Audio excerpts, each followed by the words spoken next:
લોકસભા ચૂંટણી પરિણામ બાદ ભારતીય જનતા પાર્ટીના પ્રદેશ નેતાઓની કારોબારીની સમિતિની બેઠક આગામી 4 અને 5 જુલાઈના રોજ બોટાદ જિલ્લાના સાળંગપુર BAPS મંદિર ખાતે મળી રહી છે।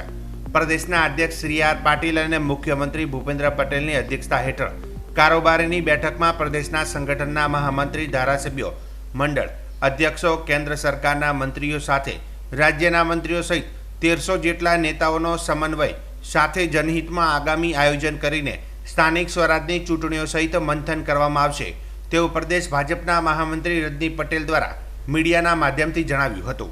ગોવિંદભાઈ, 4 અને 5 આ 2 દિવસ ભારતીય જનતા પાર્ટીની વિસ્તૃત પ્રદેશની કારોબારી અક્ષર પુરુષોત્તમ સ્વામિનારાયણ મંદિર BAPS સાળંગપુર ખાતે બોટાદ જિલ્લામાં યોજાવા જઈ રહી છે। આમ તો ભારતીય જનતા પાર્ટી એ અનેક કાર્યક્રમો આપતી હોય છે, કાર્યક્રમો કરતી હોય છે। આવા કાર્યક્રમોની સાથે સાથે પ્રદેશની કારોબારી પણ સતત નિયમિત સમયાંતરે મળતી હોય છે। એના ભાગરૂપે આ કારોબારી આગામી 4-5 તારીખે ગુજરાત ખાતે મળનારી છે। માનનીય પાટીલ સાહેબના અધ્યક્ષસ્થાને આ કારોબારીમાં કેન્દ્રીય નેતૃત્વ પણ ઉપસ્થિત રહેનાર છે। 2 દિવસના આ કામના સમયમાં પ્રસ્તાવ પણ પારિત કરવામાં આવશે। અનેકવિધ અન્ય સત્રોમાં વિવિધ વિષયોને લઈ અને કાર્યકર્તાઓને માર્ગદર્શન કરવામાં આવશે।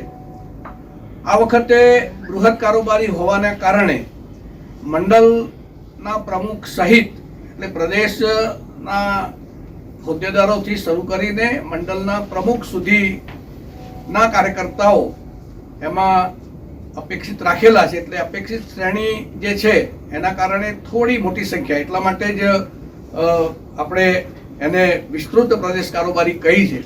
આમ 1300 કરતાં વધારે સંખ્યામાં અહીંયા કારોબારીમાં સમગ્ર ગુજરાતમાંથી કાર્યકર્તાઓ ભાગ લેવાના છે।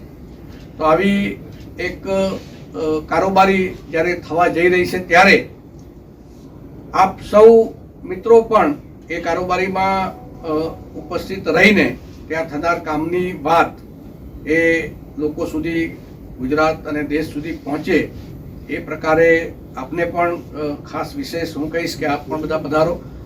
આ કારોબારીમાં જે કંઈ ત્યાં ચર્ચા થવાની છે એ ચર્ચાની વાત પણ આપને ત્યાં એ જ વખતે અમારા મીડિયા વિભાગ દ્વારા કરવામાં આવશે।